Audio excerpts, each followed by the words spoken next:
So hello guys, তোমরা দেখতেই পাচ্ছ আমরা এখন বেরিয়ে পড়েছি। আমি আর আমার ফ্রেন্ড, সাথে আছে সৌরভ। চললাম আমরা এখন মস্তরামের মেলার উদ্দেশ্যে। এই যে যে দেখছো, আমরা যাচ্ছি রাস্তার মধ্যে।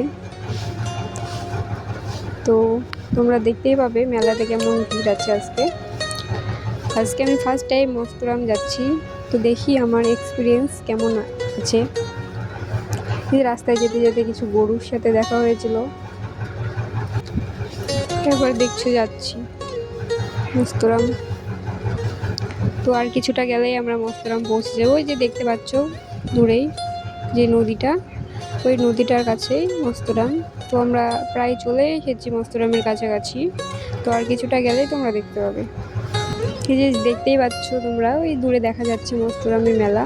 সবাই আসছে টোটোতে করে ওদিক থেকেই। তো এখান থেকে দেখতে পাচ্ছ কেমন ভিড় হতে পারে, তোমরা একটু দেখে আন্দাজ করতে। এই যে আমরা চলে এসেছি মেলার মধ্যে। তো দেখো এখন আমরা সামনে আগাচ্ছি, তোমরা দেখতে থাকো। পুরো মেলাটা আমরা ঘুরে দেখাচ্ছি তোমাদেরকে। এই যে এখানে সব খেলনাপাতির দোকান বসছে, ঠাকুর, এখানে সানগ্লাসের দোকান আছে। আরো সামনে দেখো কতটা ভিড়, কত লোকজন এসছে মেলাতে। নানান দেশের নানা রকম লোক আছে এখানে। এই সামনে একটা পুকুর দেখতে পাচ্ছ, এই পুকুরে সবাই এখানে মানসা করে। এখন আমিও যাব এখানে। আমার বান্ধবীর একটা মানত আছিল, সেটাই পুজো দিতে যাব।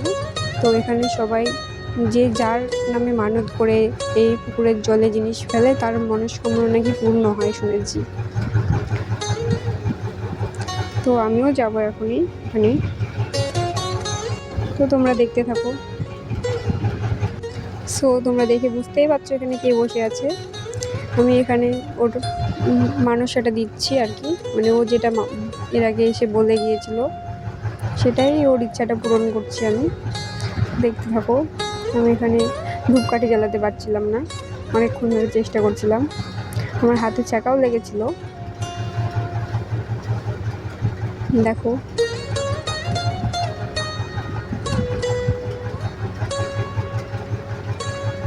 এই যে আমার মানসা দেওয়া কমপ্লিট হয়ে গেল। আমরা দক্ষিণাটা দিয়ে চলে আসলাম।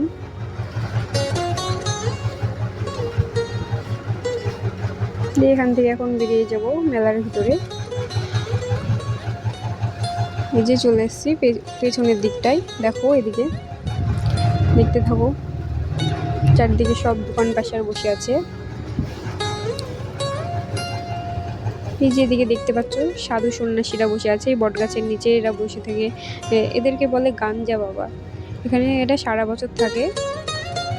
আর এই যে সামনে একটা মন্দির আছে, এটাই বাবা মস্তরামের মন্দির। যেখানে সানগ্লাস বেলা বসে আছে, এখান থেকে আমার ফ্রেন্ড সানগ্লাস কিনছিল, অনন্যা। সেটাই তোমাদের দেখাবো এখন, দেখতে থাকো। এদিকে অনন্যা সানগ্লাস দেখতে ব্যস্ত, আর আরেকজন আবার ফোনে ব্যস্ত, দেখতেই পেলে তোমরা। তো দেখতে থাকো। এখন আমরা চলে এসেছি একটা ব্যাগের দোকানে। এখানে অনেক বিভিন্ন রকমের আয়না, ব্যাগ, নানা রকম সামগ্রী আছে। এক কথায় শান্তিপুরের জিনিস যাকে বলে, শান্তিপুরের ঐতিহ্য তুলে এনেছে। দেখতেই পাচ্ছ সব কাঠের জিনিস, এখানে কাঠের পুতুল আছে। তো এখান থেকে আমরা চলে এসেছি খেলনার দোকানে। খেলনার দোকানে কিছু কিনিনি, সামনে দিয়ে চলে গেলাম। দেখতেই পাচ্ছ সামনে সব যন্ত্রপাতি আছে, রান্নার সামগ্রী। সামনেই দেখছো, দেখো এখানে মাটির পুতুল সব কিছু আছে। নিয়ে আমরা সামনেই ফুচকালার কাছে রওনা দিচ্ছি। এখন আমরা ফুচকা খাবো। তো দেখতেই পাচ্ছ আমরা চলে এসেছি। ফুচকা টুচকা খেয়েই চলে যাব আমরা পানের দোকানে। অনন্যা ফায়ার পান খাবে, সেই জন্যই পানের দোকানে যাওয়া। এই যে অনন্যার পান রেডি হচ্ছে এখন, দেখতেই পাচ্ছ পান রেডি করছে কাকু। অনন্যার পান খাওয়া হলে আমরা বাড়ির দিকে রওনা দিচ্ছি। দেখতেই পাচ্ছ এই যে আমরা বাড়ির দিকে রওনা দিয়েছি, বাড়ির উদ্দেশ্যে। তো এবার আমাদের বাড়ি ফেরার পালা। দেখতেই পাচ্ছ মেলা। এই যে দেখতে পাবে তোমরা, আমরা যে মস্তরাম গিয়েছিলাম তার টিকিটের টাকা 50 টাকা নিয়েছিল আমাদের কাছ থেকে। তো আমরা এখন বাড়ি ফিরছি। এই যে, তো আমরা রাস্তায় যেতে যেতে একটা হনুমান মন্দির দেখতে পেলাম, দিয়ে মন্দির দর্শন করে নেমে আসছি। দেখো আবার বাড়ির দিকে যাব। এবার সোজা বাড়ি চলে যাব, আর কোথাও নামবো না। দেখতেই পাচ্ছ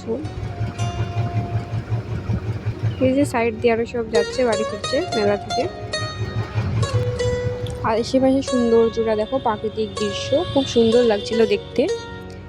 এই সৌন্দর্য উপভোগ করতে করতেই মেলায় প্রবেশ করেছিলাম। এখন এই সৌন্দর্য উপভোগ করতে করতেই বাড়ি ফিরছি। তো তোমরা দেখতে থাকো আমাদের আশেপাশের সৌন্দর্যটা। সো এখানেই শেষ করলাম আজকের ব্লগটা।